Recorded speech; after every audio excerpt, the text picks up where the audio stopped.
This is CityCast Twin Cities.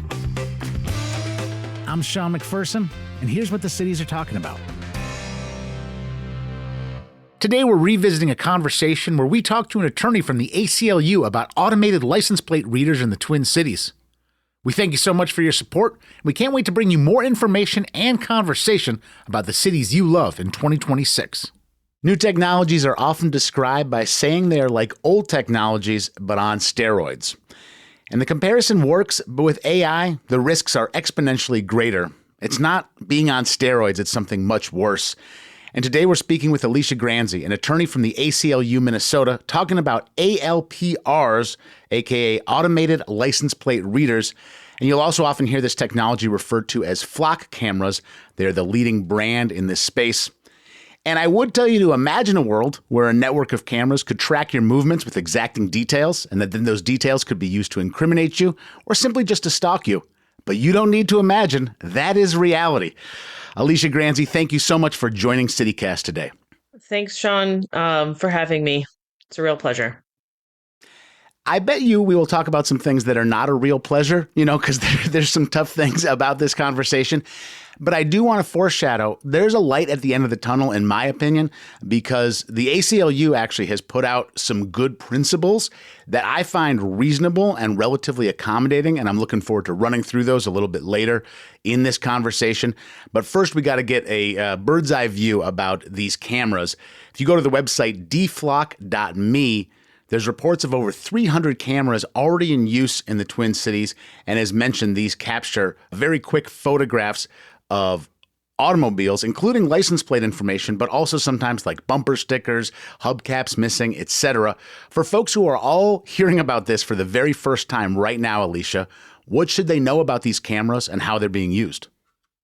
Well, I think you did a great thing just right off the bat, letting us know how many there are and just how pervasive these cameras are. And this is just the beginning. So these flock cameras are capturing information that really isn't permitted under Minnesota state law. So Minnesota statute allows photographs of cars that will give and capture license plate reader and car make and model. But what's happening with flock cameras is that they're taking pictures of larger areas. They're taking pictures of the whole car, maybe the area, and they can really get a lot of data from those camera photos or from those stills. Flock cameras are capable of detecting race, gender, how many people are in the car. And so it's a matter of making sure that our law enforcement agencies aren't actually asking for that data or keeping that data. And ensuring that Flock itself, while it may say it's not retaining data, it's actually not retaining data. That's the hard part about this is, Flock is a private company, and it's much easier for us as the public to get information from law enforcement agencies, from government agencies, because we have the Minnesota Government Data Practices Act. Private company data is a lot harder to get to.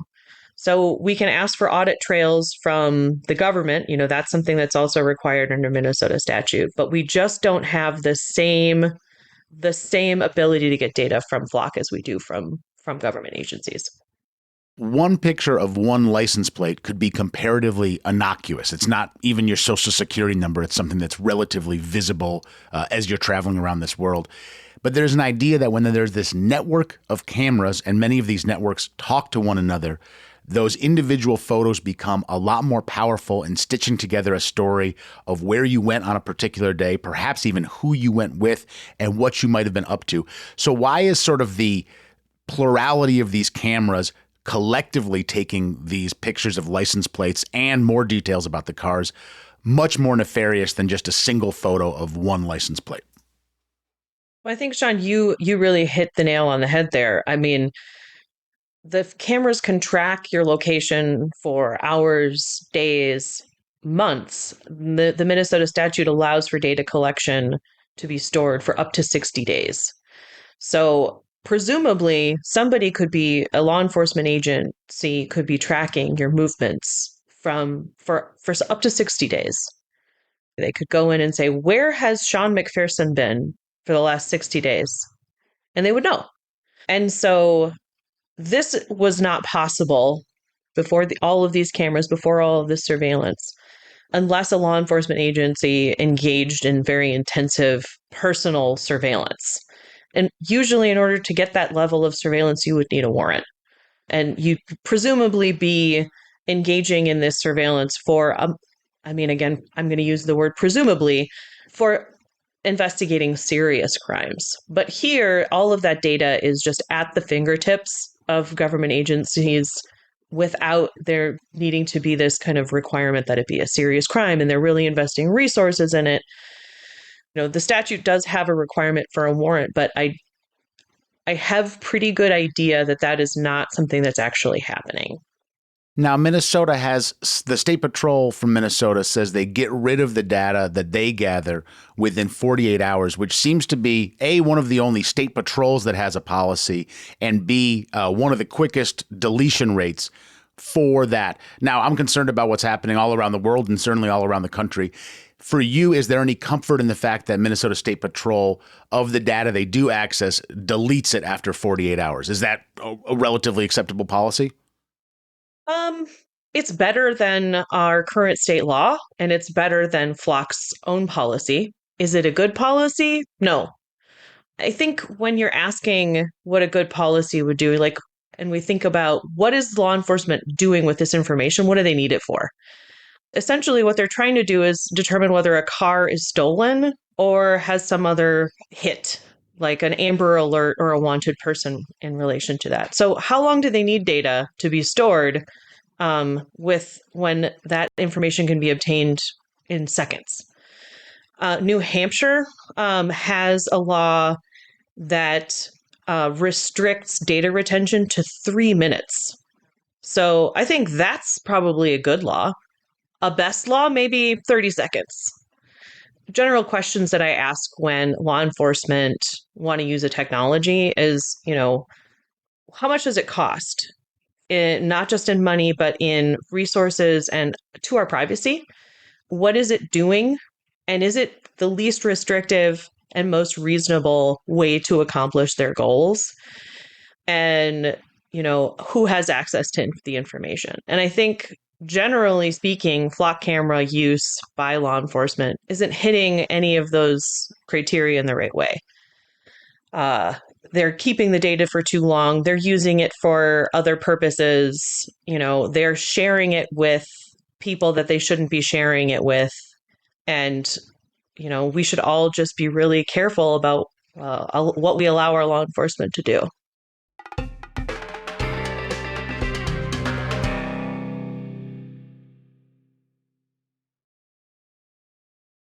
Another metric I'd say of the value of something is how fruitful it is compared to how many times it goes unused. And we're talking about 0.005% of this data that's captured actually being useful. So there's in the ACLU paper about this, they're talking a lot about this is a huge dragnet that is not actually capturing much useful information for the pursuit. And, if the thing is, it used to be more expensive to capture data. So there was a actual sort of manpower incentive to just go, let's not capture this. But now that it's so comparatively cheap and it can be outsourced to citizens or to people who are putting up these cameras, you're reaching a thing where it's so much more plausible to live in a police state. And I want to bring that up because the ACLU in some of their writing points out that although this might start with the idea of let's find people whose cars got stolen, let's find those cars, let's take care of folks who are in Amber Alert situations as fast as humanly possible. But there's always a creep. When you get this data, you see people use it for bad purposes. In Kansas, we're hearing about 2 different police officers who use it to stalk ex-love interests of theirs. And you're hearing about a woman who got an abortion. In Texas, they manufactured an idea that they were trying to check on her health, and that was sort of denied in the documentation. It actually was clear they were trying to figure out if she did indeed get an abortion. And in these instances, the ACLU points out, whatever the premise is to start using it, it can go worse. How can it go worse, and what can be done about it in the instances where it does go worse than just keeping track of a license plate for a stolen car? Well, that is a great point, Sean. Thank you for making that point for me. I got you. I'll start with kind of your last question. How do we rein in law enforcement? How do we stop this police state from coming? I mean, one could argue we're already there, right? And people need to be engaged because when you're living in a democracy, when you're living in a place where your voice is heard, you can go tell the local police department, you can go tell your city council member, you can go tell your state representative what you want. You can write an email, you can go to city council meetings, because at the end of the day, we can go and make change. We can change the Minnesota statute that governs ALPRs. We can say, nope, you can't use those here. Those are unlawful. Just full stop, if that's something that the people of Minnesota want to do. Because currently, the ALPR statute does apply even to just privately owned cameras, flock cameras, anytime they get shared with law enforcement. So we have people power. Our neighbors are worried, is this technology going to be used for my neighbor who is undocumented? Is this data going to go to ICE? Is this data going to a sheriff in Texas about a woman who got an abortion? How is this data being used? And if we all know about it, we can stop it. Or at least I hope so. That's what I tell myself every day when I get out of bed is, we can take the power back. I don't know that we'd be having this conversation if it was just government agencies putting up these cameras. It seems to me to be a real crux of the problem is the vigilante nature of it and the private company nature of it. I know we should be concerned with surveillance at all sides, but the fact that people gather this information and then can willy-nilly share it with who they want to is one of the most worrisome things about it. I would say the most worrisome thing about it is the involvement of a private company in it. I mean, is that one of the most worrisome elements to you, Alicia? I mean, I'm worried about both private companies and the government having too much data. But certainly, I mean, what worries me about the private companies is really the lack of transparency and the kind of worldwide global spread of that data. All of the data, basically some database in the sky knows everything about me. It knows everything about you. And we don't know what that purpose of the data being stored is, how they're using it, how they're targeting us with ads. So yeah, I'm worried about that. That's pretty bad. Alicia, what do you say to the person who just goes, if you're not doing anything wrong, you don't have anything to worry about? Look, if you're just driving around from place to place and not violating laws, what does it matter? Who cares? Get over it. Well, I've certainly heard that question before. And the answer to that is kind of, I think, twofold. And the first answer I'll give is it really depends on who's in charge, what laws are enforced, and what the laws are. So we were speaking earlier about abortion. In Minnesota, having an abortion, giving an abortion, that is not against the law. It is in Texas. So what laws are we talking about? Are we talking about laws like giving an undocumented immigrant water and food so that they don't die as they cross into the United States? So the idea that all of us are somehow immune from any potential prosecution ever is just wrong. Laws can change. Additionally, I think we also want to wonder, is this the society I want to live in? Do I want to live in a society where I'm so worried about one little thing happening that I just have to be recorded all the time? How is that going to affect how you drive? How is it going to affect where you go? How is it going to affect who you talk to? If we're all being recorded and monitored all the time, I have an idea that might kind of affect all of what we do. And we live in a country where we're supposed to have privacy. We're supposed to be able to say what we want about the government, to the government, about private companies. I don't want to live in a world where everyone is so afraid that we have to be recorded all the time.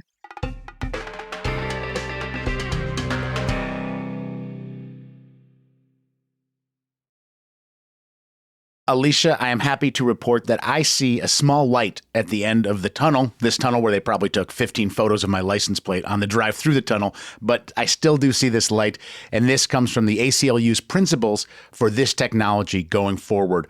If I may, could I read some of these and just get a little of your feedback as I go through them? That sounds great, Sean. First one, biggest one to me. License plate readers may be used by law enforcement agencies only. No private companies can use these license plate readers. Awesome. I agree. And the reason we're doing that is, we're using the cameras for a legitimate, I hope, purpose, right? It's not to be given to private data brokers, to private companies to be able to access that data and use it to target us for other things. The second one, the government must not store data about innocent people for any lengthy period. But the idea that we don't want you to build a dossier on us without a warrant, it is not right to treat innocent people that way, even if it's affordable to treat innocent people that way. I'm with that. I'm going on, Alicia. People should be able to find out if plate data of vehicles registered to them are contained in a law enforcement agency's database. This seems reasonable, and it seems important. Do you have any thoughts on this one, Alicia? Yeah, as a general matter, we should know what data law enforcement have about us. So this is a really great way for us to be able to understand what law enforcement knows about what we're doing. Are they investigating us? What are they doing with their time? So yes, 100%, we should be able to use our Data Practices Act powers and request information on our driver's license and our license plate, excuse me. The last two from this ACLU document, law enforcement agencies should not share license plate reader data with third parties that do not follow proper retention and access principles. They should also be transparent regarding with whom they share license plate reader data. And as a person who has gone through a lot of, hey, you're a new employee here, trainings, it does seem like this is just kind of like, yeah, don't send over the spreadsheet that's like, do you guys want all these license plate information? Like this should be for the use of law enforcement, and it should not be shared willy-nilly. So I'm with this. You're with this? I am. And I want to say that it's really important that this is an actual real point that police departments are utilizing. Like, for example, I looked and YZ is using flock cameras, and one of the agencies that they're sharing with is the Financial Crimes Intelligence Center in Texas.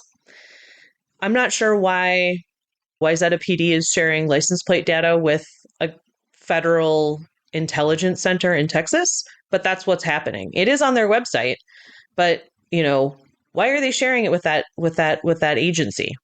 This is one of those slippery slope moments. It's one of these like, oh, I'm going to use it for a legitimate purpose, but then I'm going to share it with the federal government, who might share it with ICE.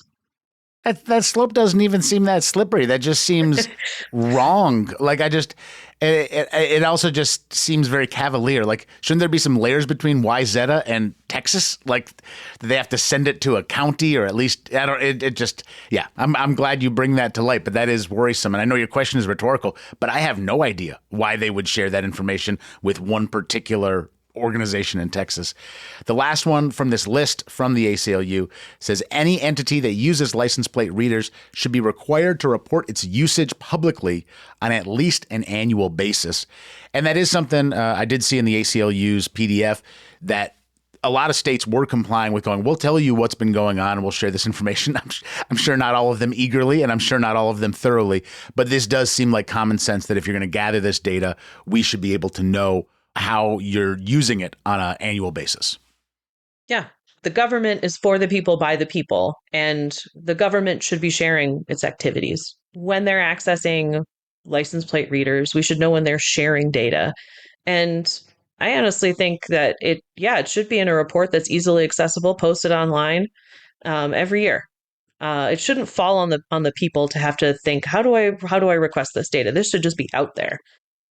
Alicia Granzi, you have been very generous with your time and very honest about the troubles we're facing with flock cameras and automated license plate readers. I appreciate you for being here. I realized I threw a lot of just like first name Alicias around for a person who is an attorney from the ACLU, Minnesota. So I want to let you know I have profound respect for you. I knew you a little bit pre-professionally. So I started going, hey, Alicia, is this cool, Alicia? And I want to say, you're awesome. You're an attorney, Alicia Granzi. I have profound respect for you professionally, and I really appreciate you being here to talk with CityCast Twin Cities. It's been a real pleasure, and I don't know what else you would call me. I guess like Attorney Granzi. Attorney. No, don't do that. I don't know who that is. I don't know who that is.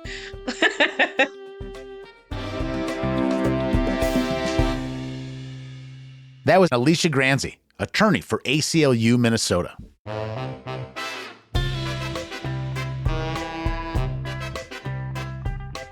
That's all for today here on CityCast Twin Cities. I'm your host, Sean McPherson. Alicia Granzi, thank you for joining me. You can get more news delivered right to your inbox by subscribing to the CityCast Twin Cities newsletter. If you enjoyed today's show, why not share this podcast with someone who wants to know more about all the pictures of their license plates?